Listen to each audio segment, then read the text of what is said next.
Men are not getting their way. Women are not being telling their true intentions, and so we're in a situation where everybody's trying to cater to something that they really don't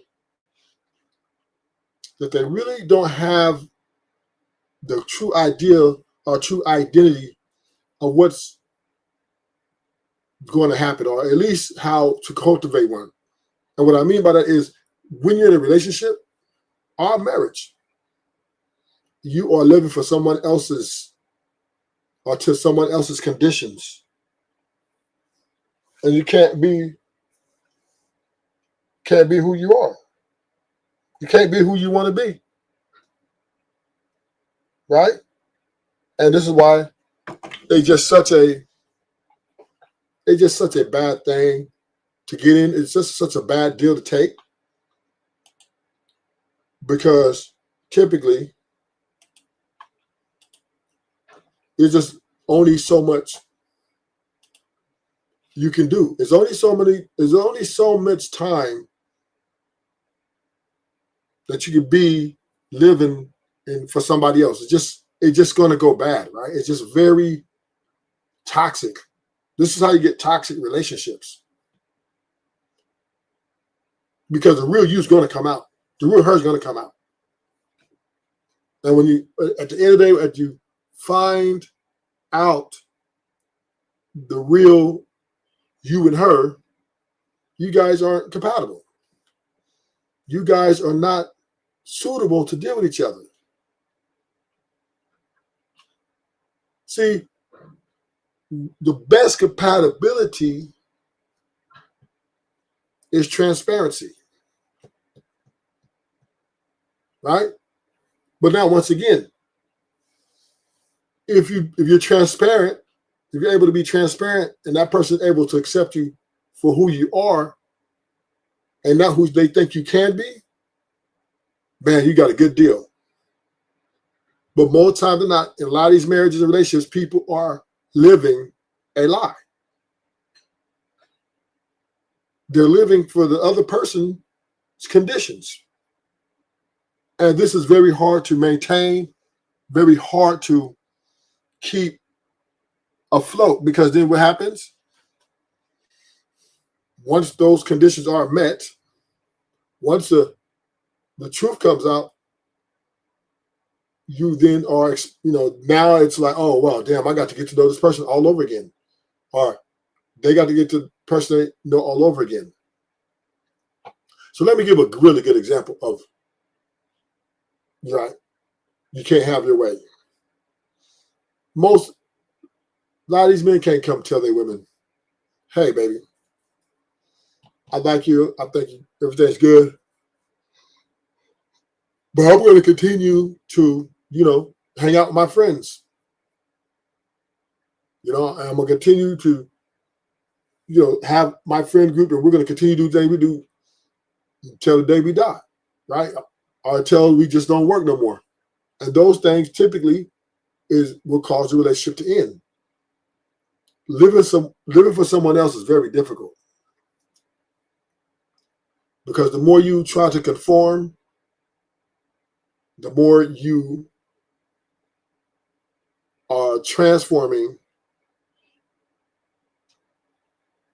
into something you're not.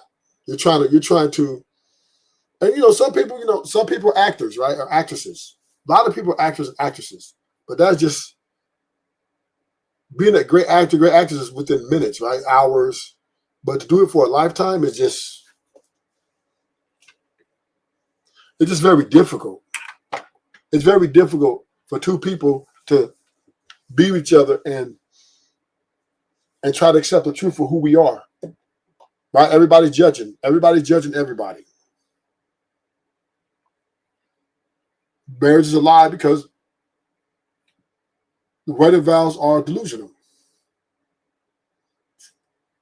Right? Everybody talking about, these wedding vows, we already know that people are getting divorced. Every second, somebody's getting divorced. Every so many seconds, people are getting divorced. Because the condition of one's needs will always supersede that fucking paperwork. They just will. If it wasn't for feminism, none of the women on this panel would even be allowed to be on a phone at 11:56 Eastern time. Your husbands would have been whipping you and putting you back in the bed.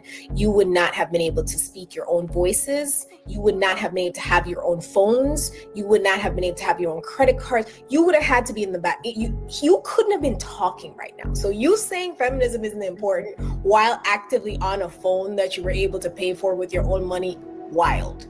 For the men, all being black men here, the reason why your mother was able to support the household, in a lot of situations, there's a few men who were raised by single mothers, was also because of feminism. Without it, she would not have been able to when a lot of y'all daddies left, whether it be because of smack epidemic, PTSD from overdrafting in the Vietnam War.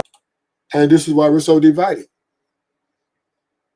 Because women are saying, oh, well, if it wasn't for feminism, who is feminism? Is feminism a person, place, or thing? It's just an ideology to not, or as an excuse to not be a team player. Right? Like, really? Do we really want to sit here and have a conversation about, when two people get together, they're supposed to love each other and supposed to be happy with each other? Do we really care about voting? Do we really care about all these different things? But this seems to be an issue, right? It seems to be a very large problem between the men and the women when it comes to what's most important, right? And when you're married or in a relationship, the most important thing will be to get along. That's the most important thing, in my opinion. Compatibility and transparency is currency for any relationship to make it, right? It's just no way you can do without it. There's no way you can live a lie, forever, right? So the transparency and compatibility is currency in a relationship. Can't be arguing and fighting with each other over dumb shit. But most people do, right? Most people fight over the dumbest shit in the world. Most people don't get along. Male, female, male, male. We don't get along. So why enter a marriage when the numbers are saying most people don't get along? Right? Why enter a relationship where say most people don't get along? You cannot be the person you aspire to be. Once you enter one of these relationships or marriages, you got to be somebody else. You got to transform yourself to please someone else. That is not productive. That is actually counterproductive for long-term happiness.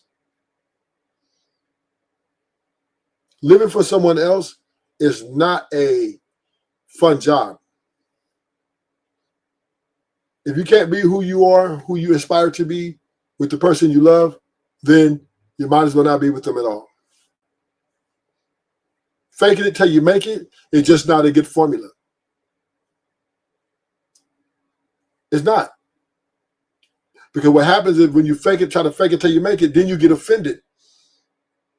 But then when the person says, why you offended, you knew this is the way I was when you met me. Now you got to tell them, oh, but that's just because I just wanted to trick you into being with me. And this is large part what happens in these relationships. Everybody's trying to fake it till they make it. And then when offended in a certain way, which is contradictory to why you was with the person, now everybody's, oh, I don't want to leave with you. I don't want to be with you no more.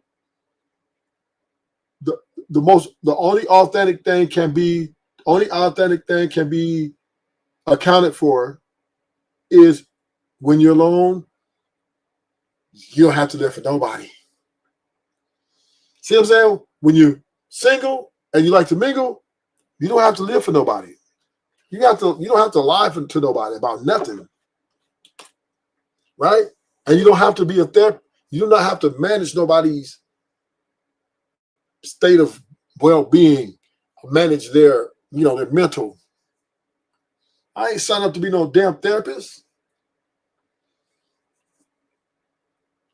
So what we value as people really is self-gratification. Self-gratification is revelation. And this is why people are leaving each other every second. Every 5 seconds, a couple's breaking up. Our couple is not together because it's just hard to do. It's hard to do. It's hard to live for someone forever or even a year, right? But the numbers are saying that people aren't getting along in these relationships. People aren't getting along in these marriages, right? And it's because at the end of the day,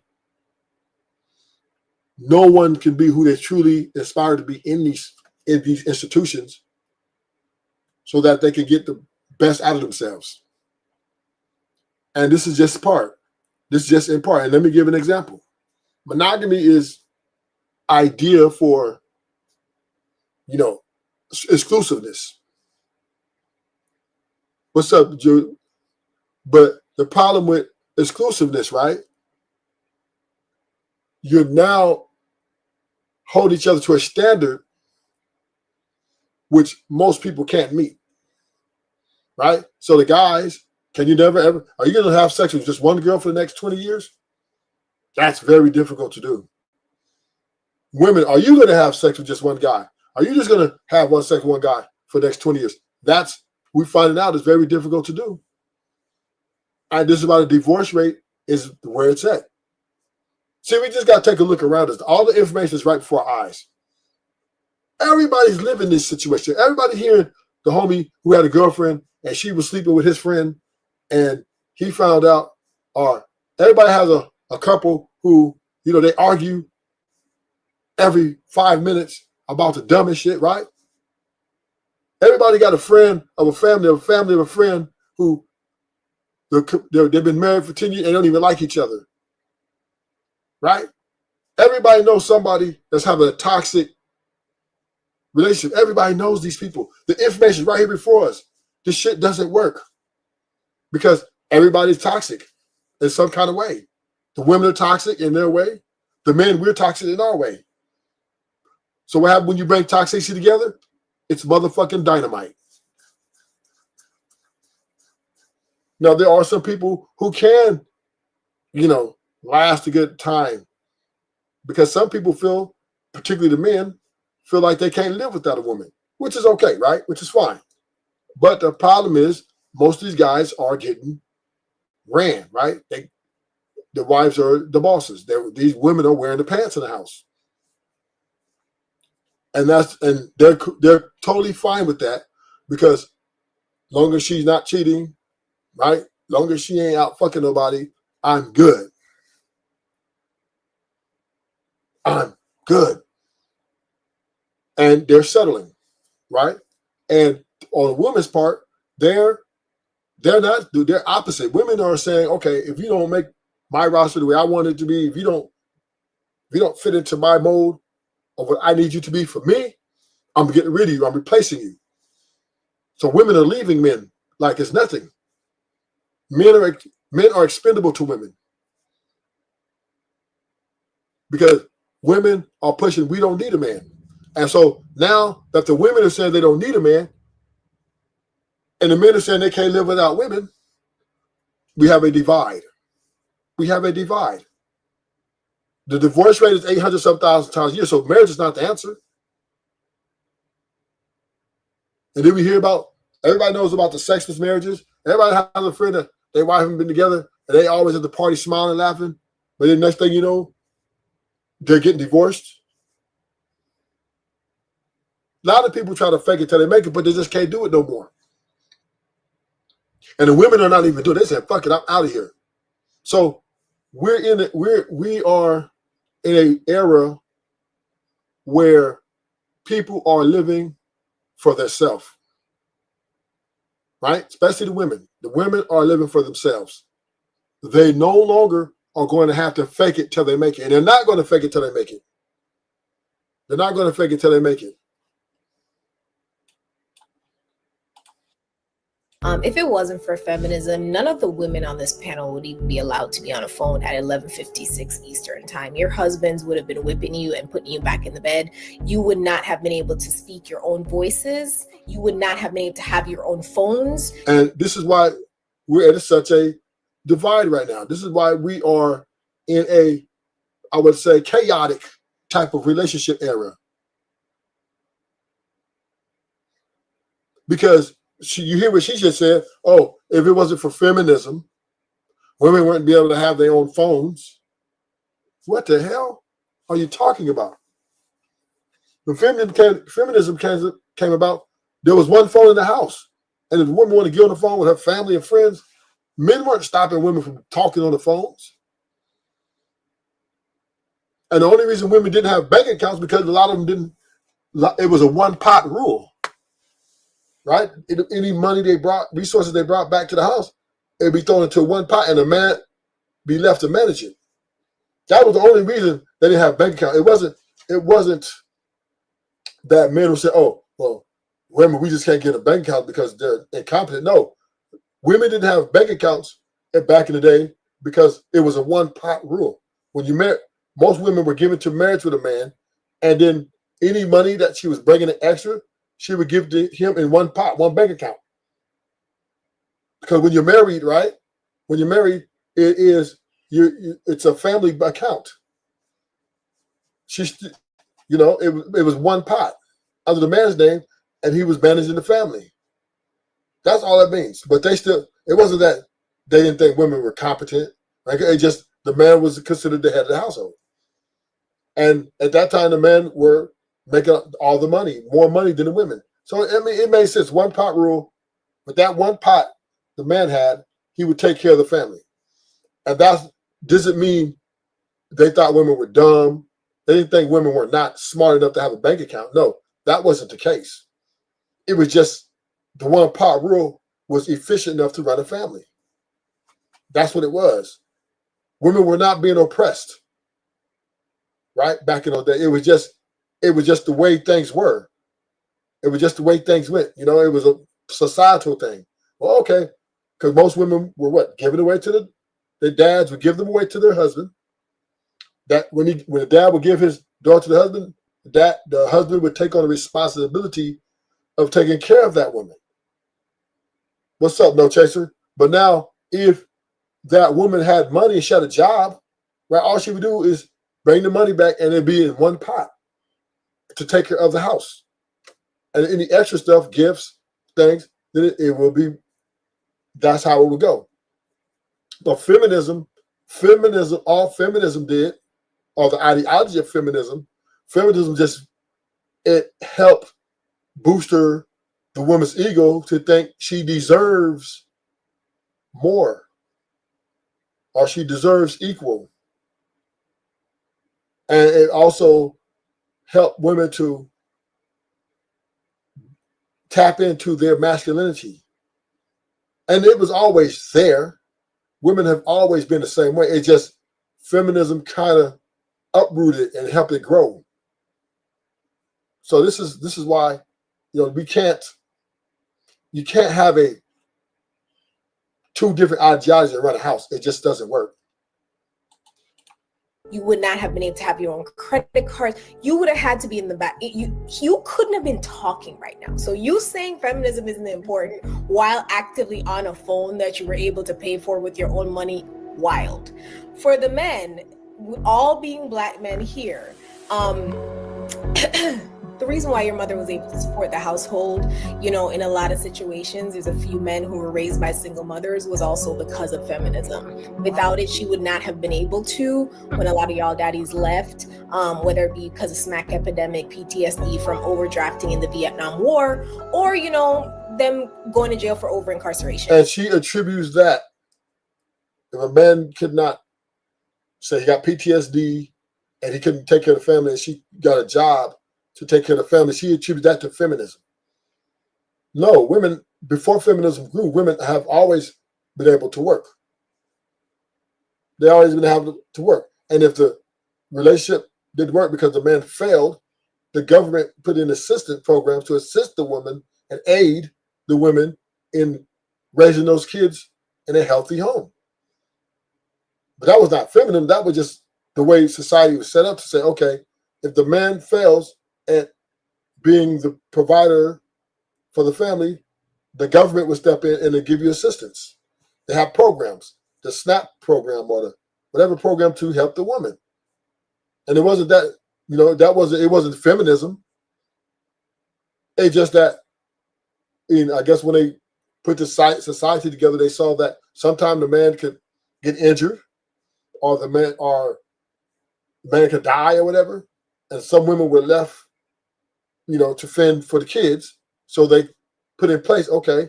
And typically, even before they had a system in place, the community would come to help that woman, aid that woman and usually her family, her friends will come and help aid with the kid until she was able to get on her feet. So it's never been if the man died or if he PTSD from the war, whatever, or he went to war, the government, our family and friends would come in and help the woman. So it's just never been that's not feminism. Feminism did not do that. Feminism did not do that. That was just society. If they saw you down bad, people would step up and help you. Any other things that happened to the Black community? I'm not saying this was all Black men's fault, but I'm saying these were attacks on the Black community. Feminism is what held everything afloat. So I would just like to say, let's all just round of applause for feminism, because that's why we're all here today. But I don't ever agree with Pretty Intellectual when it comes to speaking up for Black people, because we're not the. And feminism is where we at in 2026. This is why marriage is not ideal. Because women they truly believe that they are, or they deserve to be equal to their man or their husband, or better even in some cases. But typically they won't marry you if you're better than you. If they really think they're better than you, they won't get with you, right? But they want to come in that relationship with equal power, equal standing, equal say, right? And this is once again conflict of interest, right? If you're the man and she's charging you to date her, take her out, pay for dinners, pay for this, pay for that, gift her this, gift her that, et cetera, et cetera, et cetera, et cetera, et cetera, more, right? And then she turns around and say, I want equal say into finances or the direction of this house. Now there's a conflict of interest, right? And I think this is why a lot of women push to 50-50, because they want that, right? If a woman comes you pushing 50-50, head for the hills, buddy. Head for the hills. Do not marry her. Do not even entertain a relationship.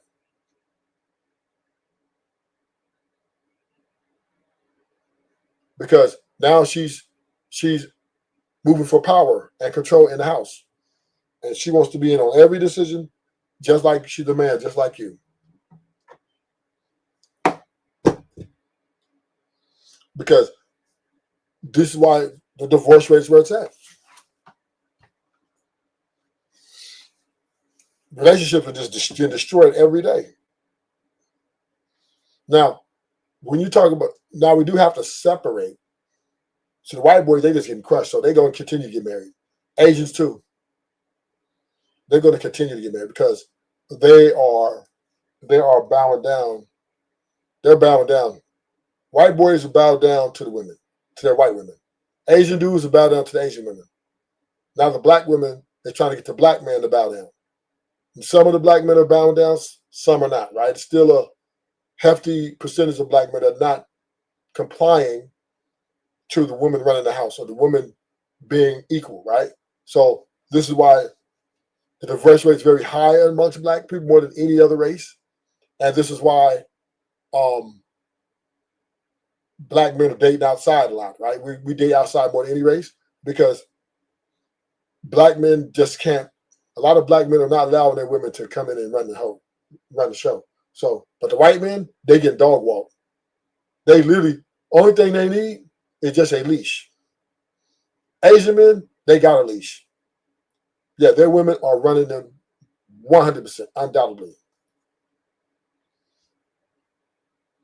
White women are running the white men. Asian women are running Asian men. The Indians, I don't really have enough information on them yet because they're not really vocal in these conversations. And I don't really talk to a lot of Indians from India, Pakistan. But I know the white man and the Asian man for sure their women are running relationships. Their women running that. No doubt. So thank y'all for coming. I'm going to end live. Like, subscribe. Thank you.